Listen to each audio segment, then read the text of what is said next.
नमस्कार, आप देख रहे हैं फर्स्ट लुक बिहार। मैं हूं आपके साथ चंचल चौधरी। जैसे जैसे विधानसभा चुनाव करीब आ रहा है, वैसे वैसे राजनीतिक सरगर्मी बढ़ती जा रही है। सोशल मीडिया पर एक वीडियो तेजी से वायरल हो रहा है, जिसमें साफ साफ ये देखा जा सकता है कि जेडीयू कार्यकर्ता एक दूसरे पे लात घुसे बरसाते नजर आ रहे हैं। बताया जा रहा है कि यह वीडियो पूर्वी चंपारण के कार्यकर्ता सम्मेलन का है। इस पर यह सवाल उठता है कि क्या पार्टी के कार्यकर्ता के बीच ऐसी झड़प पार्टी को काफी नुकसान पहुंचा सकता है। एक तरफ नीतीश कुमार 2025 में फिर से सरकार बनाने की तैयारी में जुटे हैं, तो दूसरी तरफ पार्टी में ऐसी गुटबाजी से सरकार को कितना नुकसान हो सकता है। इस मुद्दे पर बात करने के लिए हमारे साथ जुड़े हैं senior journalist Ravindra Kumar Singh ji. Sir, सबसे पहले आपका बहुत बहुत स्वागत है। धन्यवाद। और दूसरे हमारे गेस्ट जुड़े हैं सीनियर जर्नलिस्ट अभिषेक रंजन जी, आपका भी बहुत बहुत स्वागत जी, है। धन्यवाद। तो सर, सबसे पहला सवाल मेरा आपसे है कि पार्टी में ऐसी झड़प लगातार देखी जा रही है, इससे पार्टी को विधानसभा चुनाव में कितना नुकसान हो सकता है।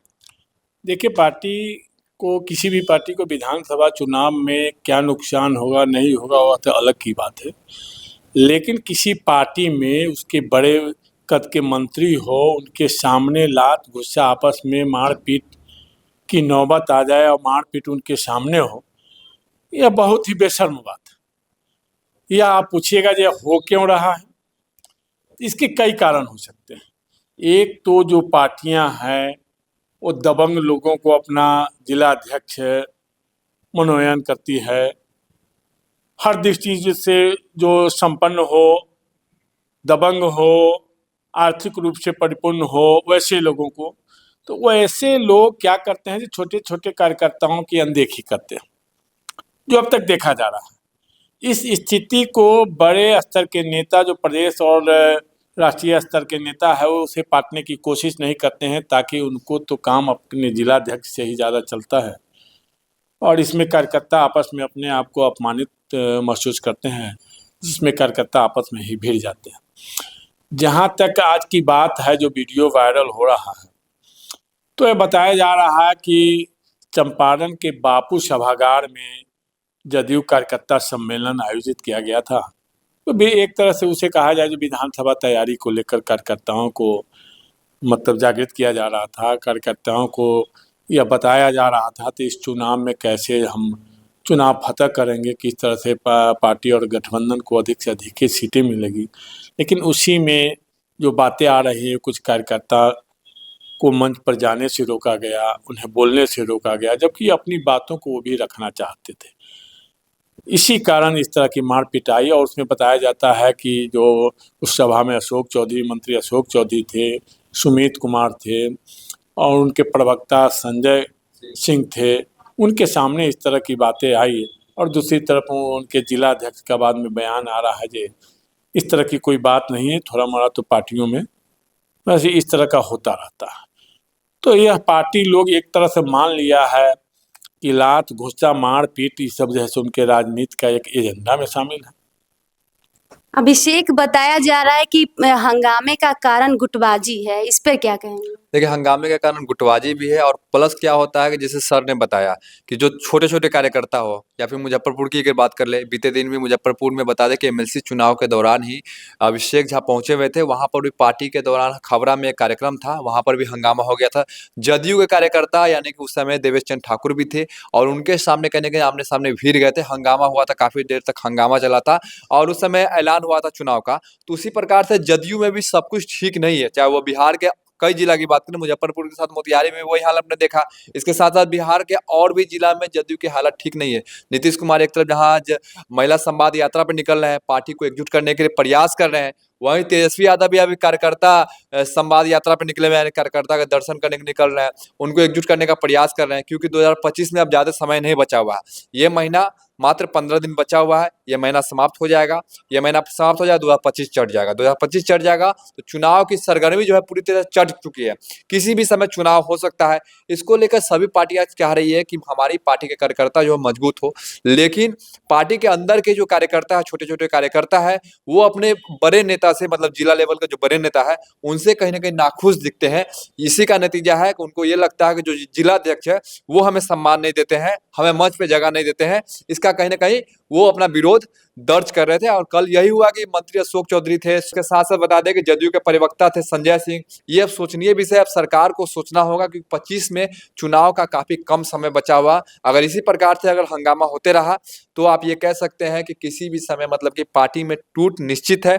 जनसुराज एक नई पार्टी बन गई है, बहुत सारे कार्यकर्ता राजद के हो, जदयू के हो, बीजेपी को, जो पार्टी से नाराज है, अब उनके तरफ भी क्या लगता है इससे दूसरे पार्टी को फायदा पहुंच सकता है? बिल्कुल बिल्कुल, इससे दूसरे पार्टी को फायदा पहुंचेगा अगर यहाँ से पार्टी टूटती है। अभी हाल फिलहाल में देखे आपने, ये अभी एमएलसी का चुनाव हुआ, यहाँ पे पिछले बार हंगामा हुआ था। इसलिए अभिषेक झा को लेकर क्यों हुआ था हंगामा? क्योंकि अभिषेक झा बाहरी थे। जैसे कि पार्टी के कार्यकर्ता कह रहे थे कि अगर टिकट ही देना था, अगर ऐलानी करना था तो यहाँ के लोकल को कर देते। तो इसी प्रकार से अगर इसी तरह से देखने को मिला तो नुकसान होगा। जैसे एमएलसी चुनाव में नुकसान हुआ, वैसे 25 के चुनाव में भी नुकसान देखने को मिलेगा। सर, नीतीश कुमार ने विधानसभा चुनाव में 225 सीट जीतने का लक्ष्य रखा है। क्या यह लक्ष्य उनका पूरा हो पाएगा ऐसी स्थिति में? देखिए, लक्ष्य पूरा हो न हो वह तो अलग की बात है, वो आम जनता के ऊपर निर्भर करता है, पार्टियों की नीति के ऊपर निर्भर करता है। लेकिन जहाँ तक अभिषेक रंजन बताए हैं, जो पार्टियों में छोटे छोटे कार्यकर्ताओं को सम्मान नहीं दिया जाता, कार्यकर्ताओं को जोड़ तो लिया जाता है लेकिन उन्हें सम्मान नहीं दिया जाता है, तो इस सम्मान के लड़ाई में पार्टी में विद्रोह की स्थिति जैसे बन जाती है। वैसे छोटे छोटे कार्यकर्ता के बड़े बड़े नेता दिग्गज भिड़ जाते हैं, सांसद मंत्री तक आपस में जैसे भिड़ जाते हैं। अभी देखने को यह मिला है कि जो विधान परिषद चुनाव की बात अभी किए हैं अभिषेक रंजन, जो तिरहुत स्नातक क्षेत्र से जो चुनाव हुआ है, उसमें एक तरह देवेश चंद्र ठाकुर जी का बयान आया है कि टाइगर अभी जिंदा है, तो दूसरी तरफ आनंद मोहन जी का बयान आया है कि उनकी पूरी टीम को पूछा ही नहीं गया। तो पार्टियों में जो चल रहा है उसका नुकसान तो पार्टियों में होना ही है। अब दो सांसदों के बीच की बात है, एक सांसद कह रहे हैं कि टाइगर जिंदा है, तो दूसरे सांसद के पति और बड़े कद के नेता है जदयू में आनंद मोहन, वो बता रहे हैं जो हमारे जान पहचान के जो भी विधायक है, उस क्षेत्र के कई विधायक हैं, ना विधायकों को पूछा गया है ना हमें पूछा गया है, और चुनाव में जैसे उम्मीदवार प्रचार कर रहे हैं। तो इस स्थिति में जैसे क्या हो सकता है? तो यह पार्टियों में एक तरह से जदयू में जो नीतीश कुमार को बताया जाता है जो कुछ बीमार रहते हैं, जिस कारण वो काफ़ी एक्टिव शायद नहीं हो पा रहे हैं, या क्या है अंदरूनी मामला, इस कारण पार्टी में जदयू में लगातार विवादों की बात आई है। मुजफ्फरपुर में ही देखिए, जो मुजफ्फरपुर में जिला अध्यक्ष के विरुद्ध में एक बैठक लोग आयोजित किए, समानांतर बैठक कर दूसरे समानांतर जिला अध्यक्ष का चुनाव करने की बात लोग किए थे, लेकिन प्रदेश नेतृत्व के हस्तक्षेप के बाद वह मामला अभी रुका हुआ है। लेकिन अंदर ही अंदर उसमें भी फिर आग सुलग रहा है। तो एक तरह से पार्टियों को चाहिए, शीर्ष नेताओं को चाहिए कि पार्टी में बैलेंस कैसे बने रहे, बराबर जिला स्तर की बैठक में जा करके पार्टियों में जो विवाद है, जो छोटे छोटे कार्यकर्ता हैं, उन्हें अगर सम्मान नहीं मिलता है तो उसको सम्मान मिले, तभी किसी पार्टी को लिए तभी लाभ हो सकता है। लेकिन जदयू में हाल के कुछ दिनों में देखा जा रहा है कि हर जगह विवाद है, तो ऐसी स्थिति में हो सकता है जदयू को काफ़ी नुकसान उठाना पड़े। कार्यक्रम में जो मारपीट हुआ है उसको जिला अध्यक्ष मंजू देवी ने खारिज किया है। उन्होंने कहा है कि मारपीट नहीं हुई, लेकिन वीडियो में साफ साफ देखा जा रहा है इस बात को, तो इस पे क्या कहेंगे?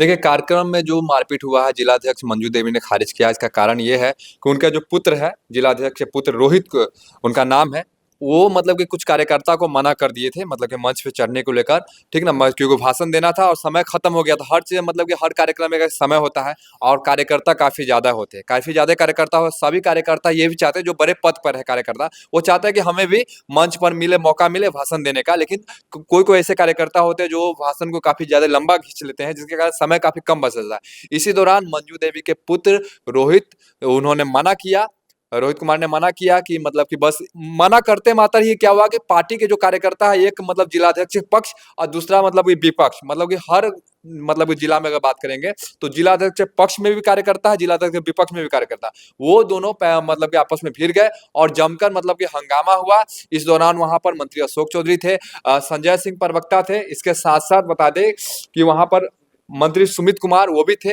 और ये सब चीज को देखकर वहां से वो निकल गए। इसके बाद बता दें कि वहां पे एक खाना का भी कार्यक्रम रखा गया था, मतलब कि कार्यक्रम के बाद तो भोजन की व्यवस्था होना चाहिए। अब भोजन पे भी क्या क्या ये कह सकते हैं कि खाना के स्टॉल पर भी लूट मच गई थी, मतलब खाने के लिए, मतलब तो वो तो ऑटोमेटिक है कि 2 घंटा 3 घंटा कोई लोग बैठेंगे तो खाना खाने के लिए बैठेंगे। तो ये कारण है। देखिए एक तरफ जहाँ पे आपको बता दें कि मंत्री अशोक चौधरी जब पहुंचे थे मोतिहारी में, तो वो लालू के 90 के दशक को याद करा रहे थे कार्यकर्ता को कि 90 के दशक का बिहार कैसा था। और आज जो सीएम नीतीश कुमार है, उनके 18 साल अब 20 साल के जो काम है उनको गिना रहे थे कि 20 सालों में कितना बदलाव हुआ है बिहार में, क्या बहुत सारा बदल गया है। इसको लेकर कहीं ना कहीं आप ये कह सकते हैं कि एक तरफ जहां पर 90 का दशक वो तो याद दिला रहे हैं। जैसा कि वायरल वीडियो में ये देखा जा रहा है कि मंत्री अशोक चौधरी के कार्यक्रम में ऐसी समर्थकों के बीच ऐसी मारपीट होना शोभनीय नहीं है। वहीं यह कहा जा रहा है कि अगर जेडीयू में ऐसा ही लगातार चलता रहा तो आने वाले विधानसभा चुनाव में भारी नुकसान उठाना पड़ सकता है। तो इस खबर में फिलहाल इतना ही। देखते रहें फर्स्ट लुक बिहार। अगर आप मेरे फेसबुक पेज पे देख रहे हैं तो फॉलो कर दे, अगर यूट्यूब पे देख रहे हैं तो सब्सक्राइब कर दे। धन्यवाद।